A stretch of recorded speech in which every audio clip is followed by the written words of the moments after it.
The seventh nanny left before sunrise. At 5:45 a.m., the Marquette estate, 6 stories high, stone columns stretching toward a still sleeping Manhattan, came alive with shouting, crashing, and one final door slam. Claudette, the head of household staff, stood at the bottom of the staircase rubbing her temple, staring at the shattered ceramic vase that used to be an heirloom.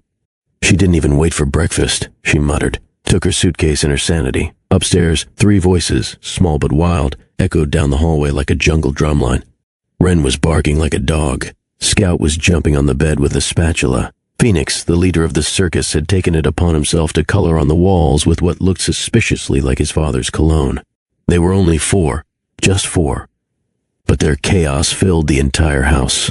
No one could manage them, not the British nanny who taught royal etiquette, not the Montessori-trained yogi from Portland, not even the one with the master's degree in childhood behavioral therapy who brought her own calming tea blend.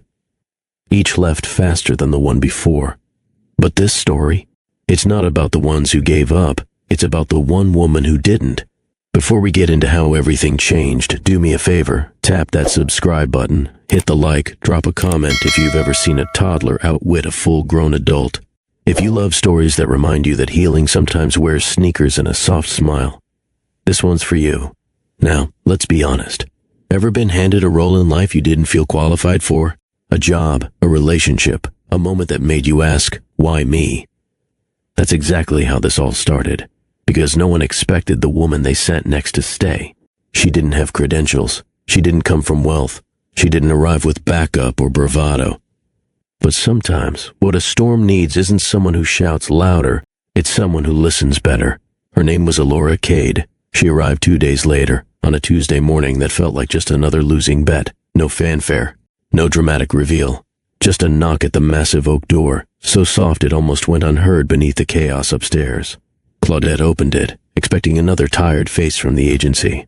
What she saw instead was a woman in linen pants and worn sneakers, holding a small duffel bag in one hand and a folder under the other arm. She looked ordinary, not frazzled, not overconfident, not trying too hard to make a first impression. Her voice was calm when she said, "Hi, I'm here for the children." Inside, the house was its usual battlefield. A toy helicopter whizzed past Alora's shoulder, followed by laughter and a flying slipper. Claudette flinched. Alora didn't. "You sure you want to go up there?" Claudette asked, searching the woman's face for some sign of panic. Alora nodded.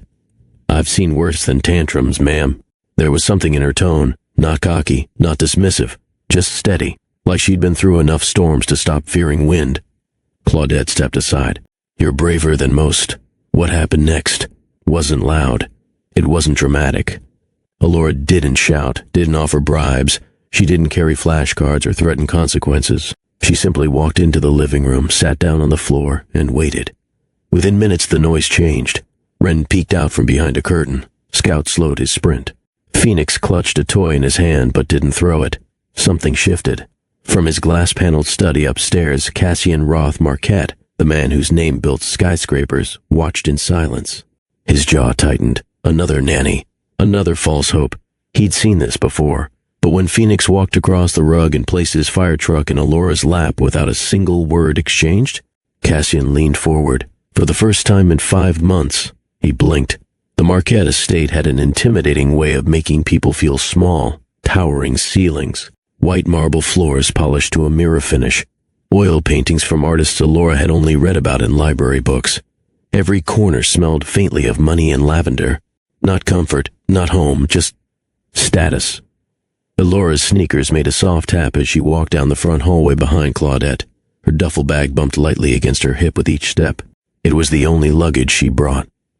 Claudette walked briskly, glancing back every few steps. She didn't speak much, just offered clipped nods in the direction of rooms, parlor, library, solarium, guest suites, each one more silent and grand than the last. "You're from Vermont?" Claudette asked eventually, pausing near the kitchen archway. Alora nodded. "Small town. Grew up on a farm. Came back home after my mother got sick. I worked in a daycare part-time for the last few years." Claudette arched a brow. "No formal childcare certifications? No, ma'am. Degree?" Alora shook her head. There was a long pause. Claudette's lips pressed into a line. "You know this job comes with challenges. I understand." I don't think you do. Elora didn't flinch. You called a last resort agency. I'm who they sent. If you'd like me to go, I will. The woman in charge of the house studied her for a beat longer, her posture stiff, expression unreadable. But something about Elora's calm gaze made her pause.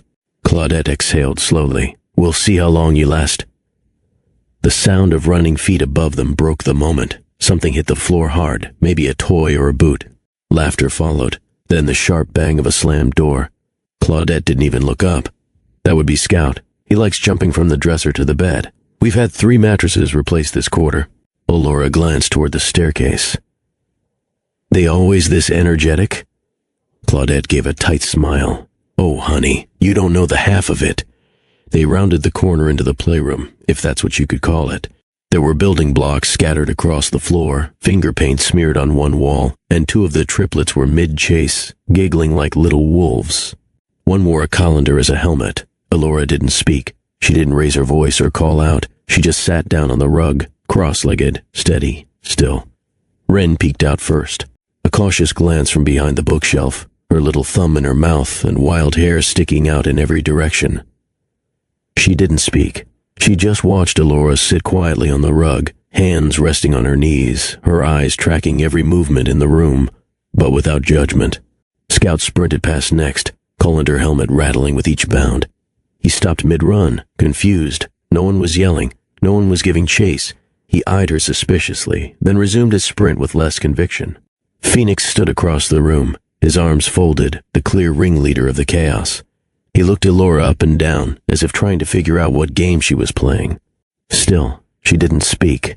After 3 full minutes, the room softened. Wren edged closer. Scout picked up a marker but didn't throw it. Phoenix slowly sank to the floor, cradling his toy truck like it was a test of power, waiting for her to demand it. Instead, Elora tilted her head and asked gently, "Does it have a name?" Phoenix blinked. He stared at the truck, then back at her. "Captain Red," he mumbled. "Captain Red," she repeated with a small nod. "Good name. No lectures, no list of rules, just a moment." And that moment broke something open. Across the house, 2 stories up, behind the thick glass wall of his study, Cassian Roth Marquette stood in silence. He held a steaming mug in his hand, untouched. He had seen dozens of nannies walk into that room. Some marched in with a clipboard, others with a list of rules. All of them were loud, some louder than the children. But this woman, she said almost nothing. She just sat. And the children, his children, stopped tearing the room apart. They stopped climbing the curtains. Phoenix, his son who bit a tutor last month, handed her a toy. Cassian said nothing. He watched. He had no idea where she came from. No fancy bio, no elite background. Her resume, forwarded by Claudette, was barely 2 paragraphs long. Still, something about her stilled the room. And for the first time in months, Cassian didn't look away. Cassian Roth Marquette didn't fail often. He was the kind of man whose name moved markets, a strategist, a closer, the kind of figure you only saw from a distance, at galas, in headlines, or through frosted glass conference rooms.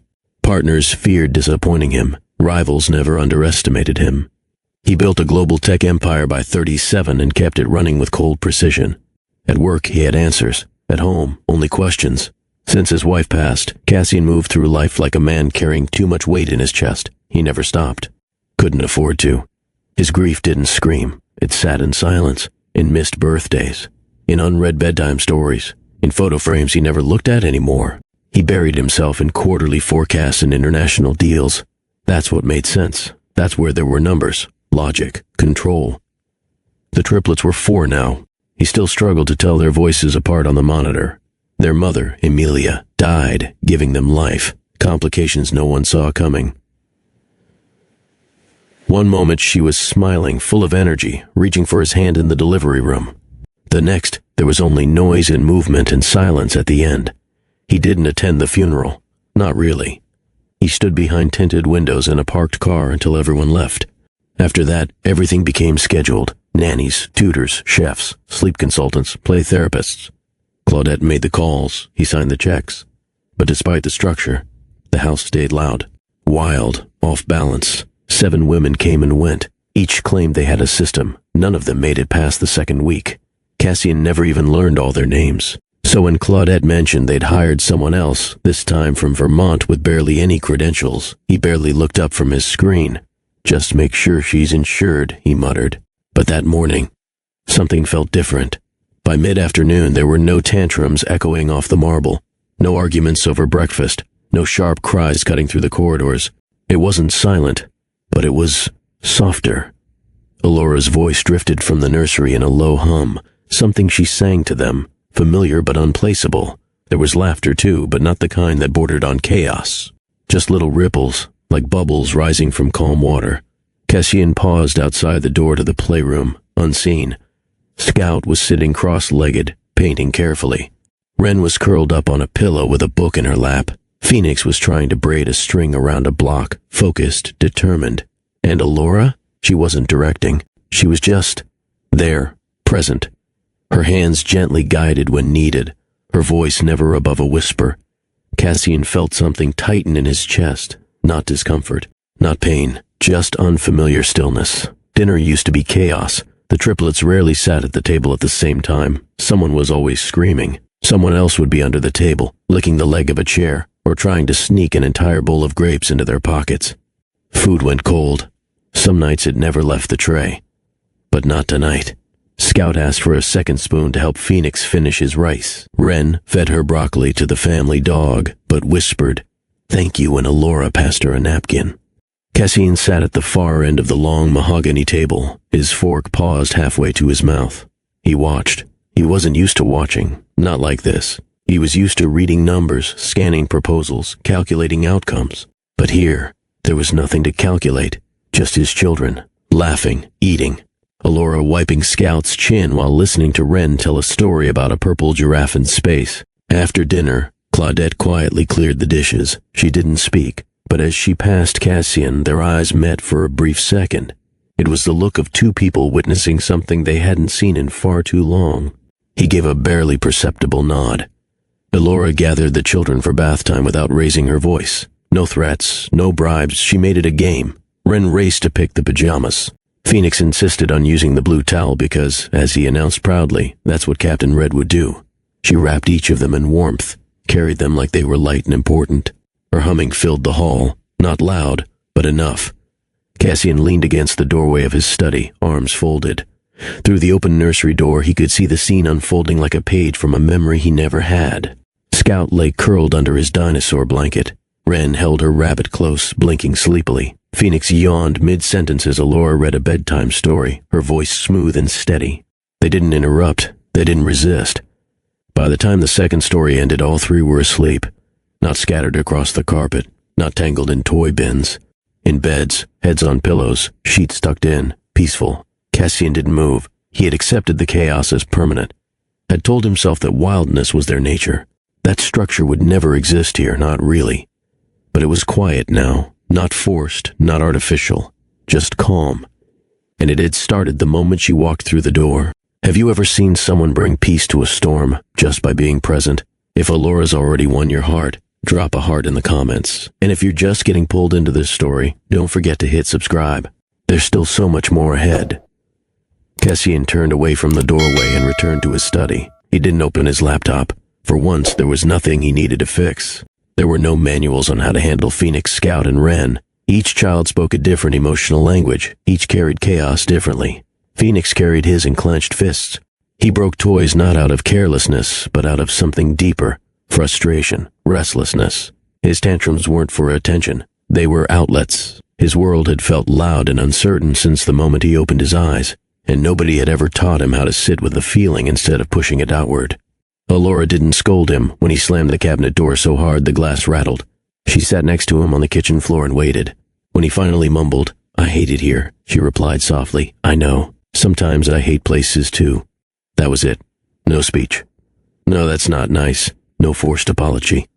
The next day, Phoenix drew a house in his sketchbook and labeled it, "My room with the blue rug." No yelling. Scout was different. He never slowed down. He ran before he thought. His mind jumped tracks every 3 seconds. He left Legos in the freezer and peanut butter on the stairs. There were days he seemed to bounce off gravity itself, but Alora didn't try to quiet him. She gave him rhythm. She gave him a morning list, with drawings instead of words, and a timer shaped like a turtle. She had him race against it to put on his shoes or clean up a puzzle. She taught him a clapping game to settle his hands during reading time, and when Scout began to fidget in a crowded elevator, she simply reached for his palm and pressed her thumb into the center of it, twice. 2 taps. It became their code. I see you. You're okay. Wren was the quiet one, the careful one. She watched more than she spoke, and when she did speak, it was often a whisper. She kept to corners, folded herself into small spaces. Wren didn't like surprises, so Elora gave her predictability. The same chair at breakfast, the same lavender lotion at bedtime. A journal with a pink ribbon where Wren could draw or write anything she wanted, but only if she wanted to share it. Wren didn't speak much in the beginning, but she started drawing. Rainbows, butterflies, a girl with brown curls in a yellow dress. When Elora asked if the girl was her, Wren nodded. She's happy because she's not alone, Wren said. Cassian began working from home more. At first, he framed it as efficiency, fewer distractions, tighter control of his schedule. But that didn't explain why his meetings were now grouped earlier in the day, or why his office doors stayed open more often than not. Sometimes he lingered in the hallway outside the kitchen longer than necessary. Sometimes he sat on the stairs just out of sight, listening to Elora teach Scout how to crack an egg without getting shells in the bowl. One morning, Wren climbed onto Elora's lap while she tied her shoelaces. Cassian watched from the landing above, his laptop bag still in hand, pretending he hadn't just paused mid-step. Elora didn't treat him like a boss or a man to impress. She spoke to him the same way she did to everyone else in the house, with steady calm. She didn't shrink under his silence or fill it with nervous chatter. Instead, she asked simple things. Do you want to sit for a minute? Have you eaten today? Did you sleep last night? And for reasons he couldn't quite name, he found himself answering. Yes, no, not really. One evening, Cassian came home earlier than expected. He stepped into the kitchen just as Elora was pulling a pan of banana bread from the oven. The scent wrapped around him like something long forgotten. Phoenix stood on a step stool, holding a potholder the size of his head.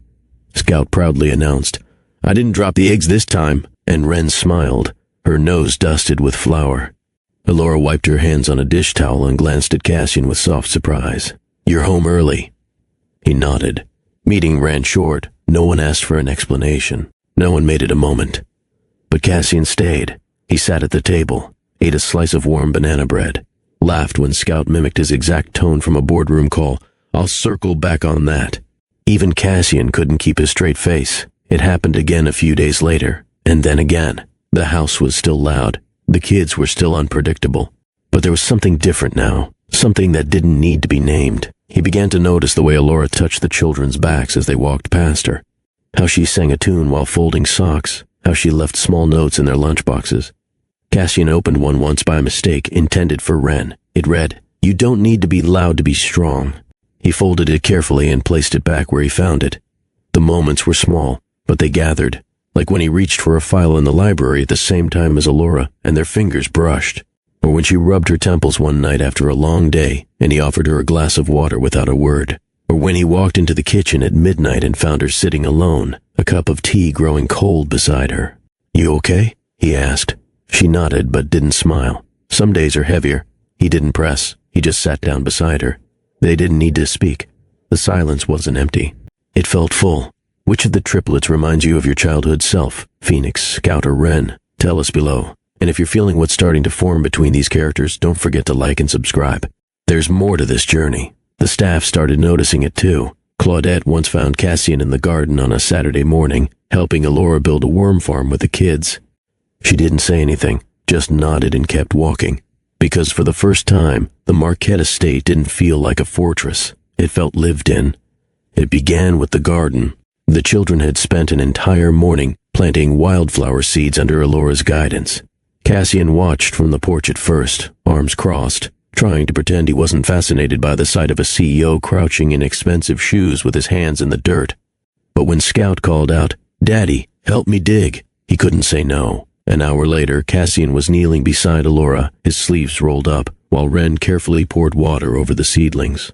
When the triplets grew tired, they piled onto a blanket under the maple tree. Elora sat between them, humming softly until all three drifted into a warm nap. Cassian stood a few feet away, but he didn't leave. Something about the sight. Her curls tangled in the breeze, the children curled against her like tiny anchors, made his chest tighten. It was the first time he'd seen them look so safe, so completely at peace. He almost reached for his phone to capture it. Almost. But the thought of breaking that moment with a screen felt wrong. The shift between them didn't come from grand gestures. It grew in the quiet corners of the house. In the kitchen, late one night, Alora stood on tiptoe trying to reach a jar on the top shelf. Cassian stepped behind her without thinking, his arm brushing hers as he retrieved it. The warmth of that touch lingered in the air. "Thank you," she said softly, avoiding his gaze. "You're welcome," he replied, but his voice was lower, slower, like he was memorizing the sound of her. Another evening in the library, they reached for the same book at the same time, a weathered copy of The Velveteen Rabbit. Their fingers brushed. Alora laughed quietly, the sound catching him off guard. "I used to read this when I couldn't sleep," she said. "My wife loved that book," Cassian murmured, almost to himself. It was the first time he had spoken of Amelia in Alora's presence. He didn't add anything else, but Alora didn't push. She just placed the book in his hand and said she had good taste. Over time, they began to share pieces of their pasts. One night, while the kids were asleep, Cassian found her sitting by the piano. Her fingers hovered over the keys but didn't press them. "You play," he said. It wasn't a question. "Not well," she answered with a faint smile. "It was my mother's. She used to say music helps the heart tell the truth." Cassian sat beside her. "My wife played," he said, voice low. "I haven't touched this piano since—" He trailed off, the silence between them filled with something fragile but warm. Alora looked at him, not pitying, just seeing him. "Grief doesn't disappear, Cassian, but it can soften when it has company." That was the first time he let her see the weight he carried. And for reasons he couldn't explain, it felt like relief. If you've made it this far, you already know. This story's not just about love, it's about healing. Share it with someone who's learning to feel again. The sky dimmed earlier than usual that evening. Thick clouds rolled over Manhattan like a blanket. Claudette glanced out the window and sighed. "Alora," she called from the hallway. "Might be best to set up camp downstairs. Lights could go any minute." Within the hour, the power flickered out. Most children would panic, cry, scream, but the triplets didn't, not this time. Alora had already lit a few candles, their soft glow stretching across the living room. She helped the kids build a pillow fort big enough to crawl inside and told them, in her steady voice, "Tonight, we're camping in the castle." Scout clapped his hands. Wren grabbed a flashlight. Phoenix asked if Captain Red could guard the entrance. By the time Cassian came downstairs, the house was quiet, lit only by candlelight and a faint fire crackling in the hearth. He paused at the archway, one hand resting on the frame. Inside the fort, Alora sat cross-legged, a book in her lap. The children huddled close, their eyes wide and drowsy. She didn't notice him at first. She was too focused, her voice weaving the story like a lullaby. Eventually the book closed, blankets were pulled up, kisses were pressed to foreheads. Cassian helped carry the sleeping children to the couch one by one. They didn't stir. When it was just the two of them left in the room, the fire still flickering low, Alora sat back against the couch with a long breath. Her hair had come loose. Her blouse was wrinkled from the day. But Cassian couldn't remember the last time someone looked that quietly beautiful. She noticed his stare and gave a tired smile. "You survived bedtime," he chuckled softly. "I didn't do anything. You stayed," she said, her voice almost a whisper. That silence returned, the kind that didn't need to be filled. It wrapped around them, steady and warm. Cassian walked to the kitchen and returned with 2 glasses, red wine, nothing extravagant. He handed her one and sat beside her, not too close, not too far. They sipped without speaking. The fire popped softly in the background. "I never meant for it to get this far from me," he said after a while. She turned toward him. "The distance," he clarified. "The loneliness. I told myself it was for the kids, that they needed structure, not another broken parent." "You weren't broken," she said gently. "You were surviving." He looked at her, his eyes tired but honest. "And you?" Her smile faded, but her gaze didn't waver. "I was engaged once, years ago. He said I was too much in my head, that I loved quietly, and it made him feel unseen." Cassian shook his head. "That man didn't know what he had." She let out a soft breath. "Maybe, but it taught me something." "What's that?" "That not everyone is meant to hear you the first time. Some people only learn to listen when it's nearly too late." He nodded, as if every word hit somewhere familiar. Another silence passed. Then, "Alora," he said, her name slow on his tongue. She looked up. He didn't ask for permission, but she didn't need to give it. The kiss was soft, Not urgent, not rushed, just still, just sure. His hand found her cheek. Her fingers brushed his jaw. It wasn't a fairy tale. It wasn't fireworks. It was human. When he pulled back, she stayed close. Their foreheads touched, their breathing synced. Later that night, when the house had gone still and the embers glowed low, they made love. Not like strangers finding escape, but like people who had nothing left to hide. No promises, no pretending, just warmth, just truth. And in the quiet that followed, for the first time, neither of them felt alone. Elora never moved in officially. There were no suitcases by the door, no grand announcement, no shift in title. But she was there, in the way some people arrive without having to declare it. The first time Cassian noticed the shift, it was over breakfast. Wren walked into the kitchen with tangled hair and sleepy eyes. Claudette reached for the brush, but Wren shook her head and walked straight to Elora. "Can you braid it?" she asked, voice barely above a whisper. Elora set down her tea, knelt beside her, and said, "Of course." From then on, it became a ritual. Wren only trusted Elora with her hair. Scout insisted Elora be the one to read bedtime stories, claiming her voices were more interesting. Phoenix, who had once refused to let anyone zip his jacket, now waited at the door each morning, lifting his arms wordlessly for her help. The house, once stiff and echoing, had softened. Cassian began to change his schedule without prompting. The penthouse in Dubai, once his retreat, was quietly sold. He canceled a week-long trip to Zurich. When asked why by his board assistant, he simply replied, "I have plans at home." On Sunday mornings, he helped carry trays out to the garden. Elora would be out there already, setting up a makeshift brunch under the trees, fresh fruit in one bowl, toast in another. Scout chased butterflies, Wren colored under a tree. Phoenix offered Cassian a bite of muffin like it was a contract. They sat on a blanket. No devices, no staff hovering, just family. No one labeled it that way out loud, but that's what it was becoming. It happened one evening after the children had gone to bed. The house was still, the kind of quiet that came not from exhaustion, but from contentment. Elora sat on the kitchen floor, barefoot, folding a tiny pair of pajamas.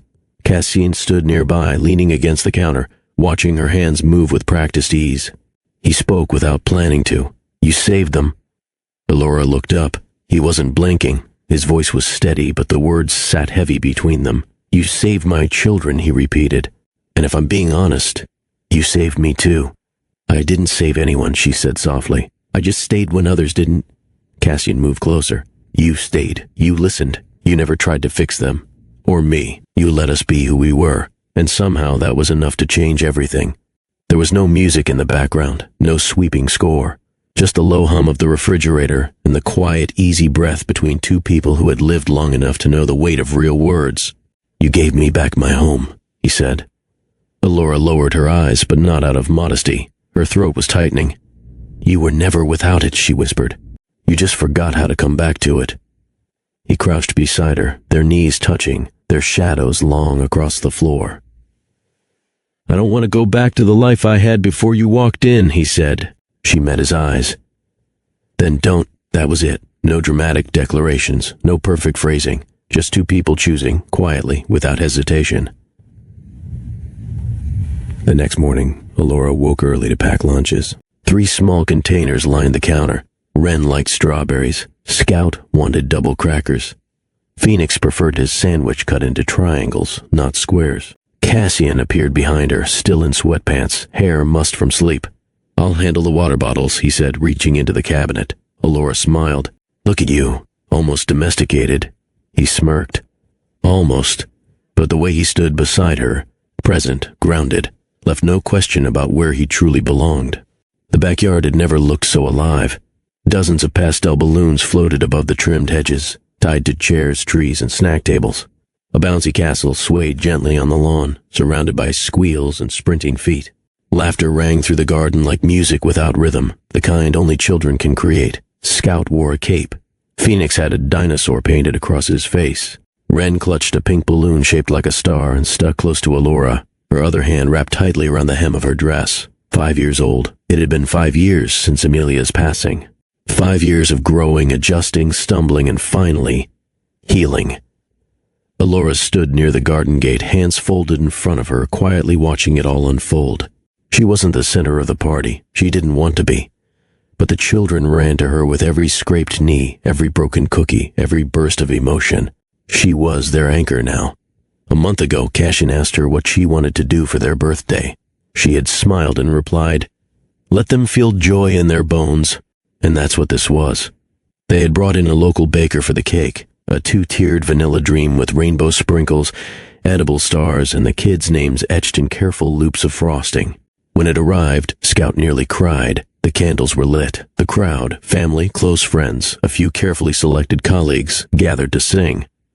Cassian stood behind the children, his hands gently resting on their shoulders. Elora stood nearby, holding the matchbox, watching them blow out 5 little flames in one breath. She felt the emotion rising behind her ribs. It wasn't just a birthday. It was a moment of return, a reminder of everything they'd become, everything they'd survived, everything they were now choosing, day by day. After the cake was served and the games resumed, Cassian disappeared briefly into the house. No one noticed, not even Claudette.